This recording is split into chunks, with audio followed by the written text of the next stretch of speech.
Muchas gracias, Maritza.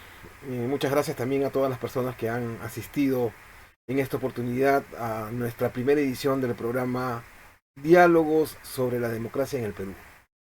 Y bueno, el tema central de hoy eh, es el tema de la democracia, con sus variantes, la democracia representativa y la democracia participativa.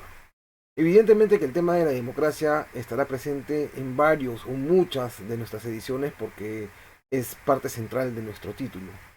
Sin embargo, en esta ocasión decidimos que, por supuesto, no podemos abarcar en su totalidad, pero decidimos que el tema central sería hoy la democracia representativa, la democracia participativa.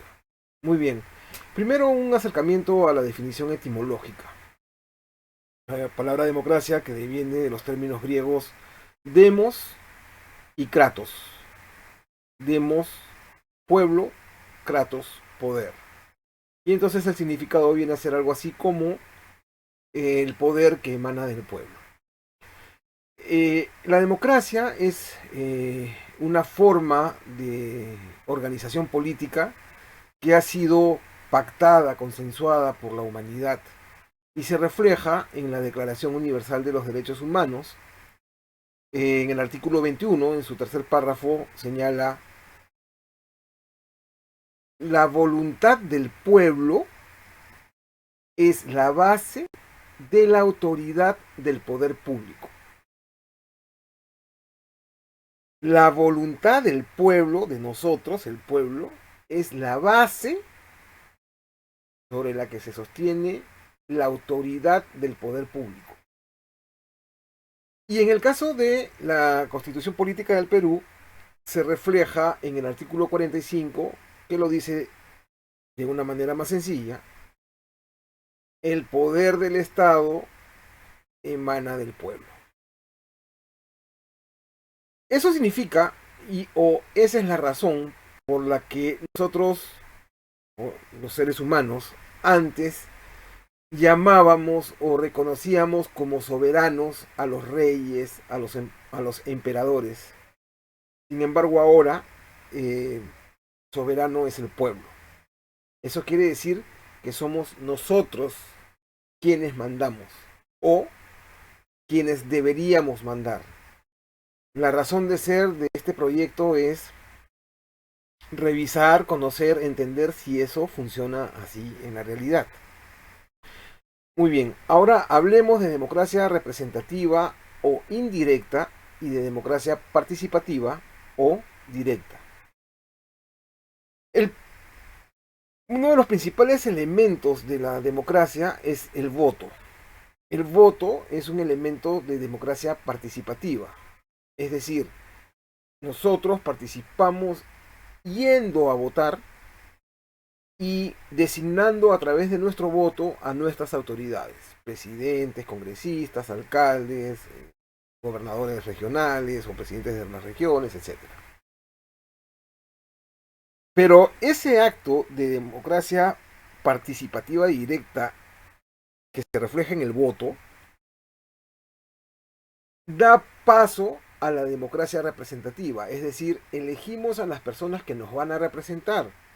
El presidente nos representará suscribiendo contratos con otros países o empresas o dirigiendo al Poder Ejecutivo, ejerciendo su mandato presidencial. Los congresistas nos representarán eh, estableciendo, corrigiendo o planteando leyes por nosotros en representación nuestra. Los alcaldes en los distritos, los presidentes, los gobernadores en las regiones. Nosotros, a través del voto, firmamos un contrato, encargamos a una autoridad que haga por nosotros, que nos represente. Pero entonces eso significa que las personas que nos representan tienen que representar lo que nosotros queremos. Tiene que haber un contrato, tiene que haber un acuerdo. Nosotros mayoritariamente elegimos, se elige por mayoría a aquella persona que preferimos porque está más de acuerdo con lo que yo creo, yo quiero que se haga. Pero la democracia no puede ser solamente representativa. Y entonces aquí viene la parte de la democracia participativa que reúne una serie de factores. Por ejemplo, cuando esa persona que nosotros elegimos no cumple con lo que ofreció, con lo que nosotros esperamos de él, entonces existe el precepto democrático de la revocatoria. Nosotros te conferimos la autoridad para que tú hagas lo que nosotros queremos, pero como lo estás haciendo mal, tenemos derecho a someterte a un referéndum revocatorio, y si la mayoría decide que lo estás haciendo tan mal, entonces te revocamos. ¿No? Entonces ahí hay una gestión y la iniciativa popular de solicitar la rendición de cuentas, revisar la rendición de cuentas y ver que no es, que algo está mal, y luego solicitar las firmas para impulsar un referéndum revocatorio y revocar a la autoridad. ¿No? Pero ese derecho que está reconocido en la Constitución, en los artículos 2 y 31 de la Constitución, está limitado solamente para poder revocar a alcaldes y gobernadores, más no al presidente de la República y a los congresistas. Ese es un defecto de la democracia. Si la Constitución nos reconoce el derecho a revocar, ¿por qué nos limita el derecho a revocar presidente y congresistas? Lo mismo pasa con las reformas legislativas y constitucionales. La Constitución nos reconoce el derecho de proponer, reformas y nos confiere el derecho de impulsar referéndums para aprobar esas normas. Pero ese derecho está conferido, está reconocido en su totalidad para las reformas legislativas, o sea, para las leyes. Es necesario ordenar un poquito el orden jurídico. Existe un precepto que es la pirámide de Kelsen. La pirámide de Kelsen establece que en los países la norma más importante es la norma que manda a todas, la norma madre de todas es la Constitución, y va de la mano en el primer peldaño conjuntamente con los tratados internacionales. Y luego vienen las órdenes que dicta el Congreso, las leyes que aprueba el Congreso, luego vienen las decretos presidenciales, luego vienen las resoluciones ministeriales, y así sucesivamente las ordenanzas municipales, etcétera, las leyes departamentales regionales, etcétera.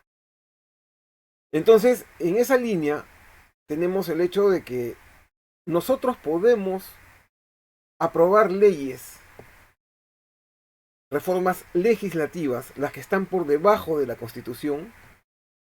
El procedimiento más o menos es que se reúnen alrededor del 0.03% del padrón electoral, o sea, para el caso de nivel nacional, 75.000 firmas, reunimos las 75.000 firmas, lo planteamos al Congreso, si el Congreso lo aprueba, genial, y si no lo aprueba, tenemos la opción de reunir 2 millones de firmas para impulsar referéndum, que se apruebe por referéndum, y si al Congreso no le gusta, qué pena. Pero nosotros, que somos los titulares, aprobamos por encima de nuestros representantes. ¿No? Si nuestro representante no quiso aprobar, pues lo aprobamos nosotros. Y el mismo criterio debería usarse para la aprobación de reformas constitucionales. Sin embargo, no es así. Para las reformas constitucionales podemos hacer la propuesta, se redacta, podemos reunir las 75.000 firmas, se reúnen las 75.000 firmas, se presenta al Congreso y eso obliga al Congreso a tomarlo en orden prioritario y atender la votación de la aprobación de esa reforma constitucional. Y si el Congreso lo aprobare, perfecto, pero si el Congreso no lo aprueba, podríamos reunir 2 millones de firmas porque la Constitución nos confiere el derecho de impulsar referéndums para la aprobación de reformas constitucionales.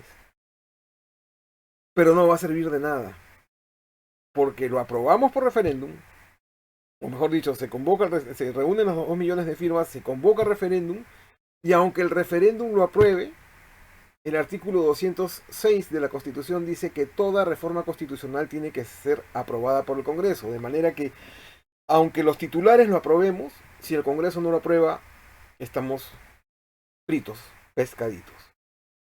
De manera que tenemos una democracia participativa trunca, limitada, ¿no? Con candados que nos impiden ejercer realmente nuestros derechos ciudadanos de participación ciudadana. Valga la redundancia. Y valga realmente la redundancia, porque el tema de la ciudadanía es un tema que le interesa mucho a nuestra miembro del Grupo Visión Social, Maritza Bellido, y uno de los compromisos es tratar los temas de ciudadanía en este programa.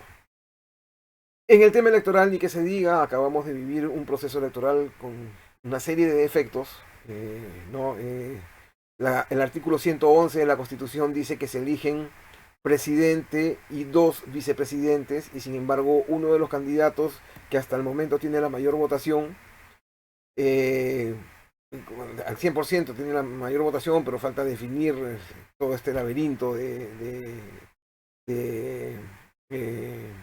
solicitud de participación de las entidades internacionales, y solamente tiene una vicepresidente, pero si el artículo 111 de la Constitución dice que son 2 vicepresidentes, ¿no? Entonces, tenemos la contradicción de que, aunque la Constitución diga una cosa, las resoluciones del Jurado Nacional de Elecciones son irrevisables. Entonces, es una contradicción, y como esas tenemos muchas contradicciones que, para no alargar más el tiempo, iremos revisando, comentamos que iremos revisando en el transcurso del desarrollo de todas las ediciones de nuestros programas, en comunicación y a través de conversatorios con ustedes, nuestros queridos amigos que nos acompañarán en estos diálogos. Muchas gracias, eso es todo, por favor, por ahora, y Maritza, contigo para lo que sigue en el desarrollo del programa. Permiso.